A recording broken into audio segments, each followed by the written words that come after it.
तो बच्चों, आज मैं तुम्हें एक ऐसी कहानी सुनाने जा रहा हूँ जो कि बहुत ही ज्यादा मजेदार होने वाली है। तो इस कहानी को एंड तक जरूर देखना। तो कहानी की शुरुआत में हम एक आदमी को देखते हैं जो कि जादू पर यकीन करता था, पर वो मेहनत ही असली जादू है ये बिल्कुल ही भूल चुका था।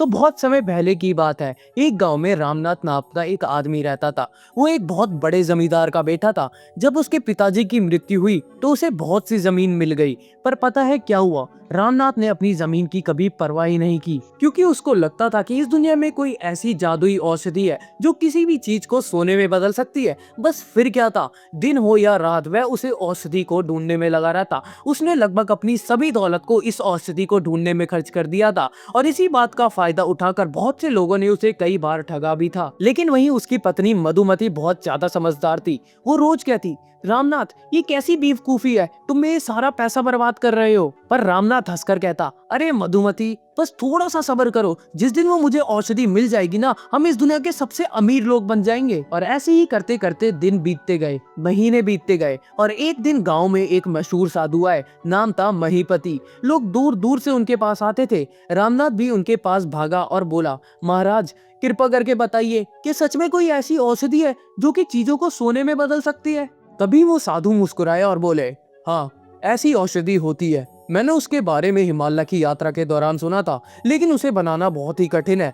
तभी रामनाथ की आंखें चमक उठी और वो बोला, मुझे बताइए ना महाराज, मैं सब कुछ करूंगा उस औषधि को बनाने के लिए। तभी उस साधु ने धीरे से कहा, तुम्हें एक केले का पौधा लगाना होगा और रोज अपने हाथों से उसे पानी देना होगा। जब सर्दियां आएंगी तब उसकी पत्तियों पर ओस की बूंदें जमेंगी। तुम्हें वो बूंदें इकट्ठा करनी है और बोतल में भरनी है, और जब तुम्हारे पास 5 लीटर ओस हो जाए तो मेरे पास लाना। मैं उस पर जादू के मंत्र पढ़ दूंगा और वो औषधि बनके तैयार हो जाएगी। तभी रामनाथ चौंक गया और कहा, पर महाराज, सर्दी तो थोड़े दिनों की ही होती है और इतनी ओस की बूंदें इकट्ठा करने में तो सालों लग जाएंगे। तभी वो साधु हंस पड़े और कहा, तो चाहे जितने हो चाहे उतने केले के पौधे लगा लो बेटा, बस याद रखना पौधों की देखभाल तुम्हें खुद ही करनी होगी। तभी रामनाथ घर लौट आया। वो थोड़ा डर भी गया था, पर मन में उम्मीद थी। तभी रामनाथ अपनी पत्नी मधुमती से बोला, चलो अब हम खेत में ही काम करेंगे। फिर दोनों ने मिलकर अपनी बड़ी बड़ी जमीनें साफ की और केले के पौधे लगाए, और वो उसको हर दिन पानी देते, पौधों की देखभाल करते और सर्दियों में ओस की बूंदों को इकट्ठा करते।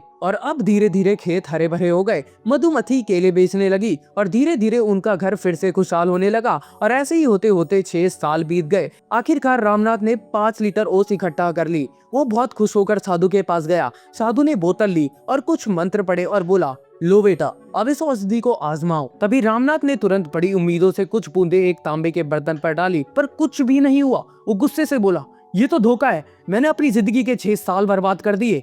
तभी वो साधु मुस्कुराया और बोला, रुको, अपनी पत्नी को बुलाओ। तभी मधुमती वहां आती है और उसके हाथ में एक बहुत बड़ा बक्सा था। जब उसने उसे खोला तो अंदर सोने के सिक्कों का ढेर चमक रहा था। रामनाथ की आंखें फटी की फटी रह गई। तभी वो बोला, ये सब कहां से आया? तभी वो साधु बोले, बेटा, यही तो तुम्हारी जादुई औषधि है। तुमने खेतों में मेहनत की, केले उगाए और तुम्हारी पत्नी ने उसे बाजार में बेचा। यही मेहनत तुम्हारे लिए सोना बन गई। अगर मैं तुम्हें पहले बता देता तो तुम मानते नहीं, इसलिए मैंने थोड़ा सा जादू का नाटक किया। तभी रामनाथ ने शर्मिंदा होकर कहा, महाराज, आपने सही कहा, असली जादू तो मेहनत में ही होता है। और उस दिन के बाद रामनाथ हर दिन अपने खेत पे काम करने लगा और कभी जादू की औषधि के पीछे नहीं भागा। तो इस कहानी से हमें ये सीख मिलती है कि मेहनत ही असली जादू है। जो मेहनत करता है वही सच्चा सोना पाता है। तो इसी के साथ ये कहानी यहीं खत्म होती है। तो अगर आप एक समझदार बच्चे हो, जो कि आप हो, तो फटाफट से इस चैनल को सब्सक्राइब कर दो, क्योंकि समझदार बच्चे इस चैनल को हमेशा सब्सक्राइब करके जाते हैं। और इस वीडियो को भी लाइक कर देना, और अपने सबसे प्यारे दोस्त को तो आप शेयर करोगे ही। तो मिलते हैं फिर से ऐसी एक नई रोमांचक कहानी में।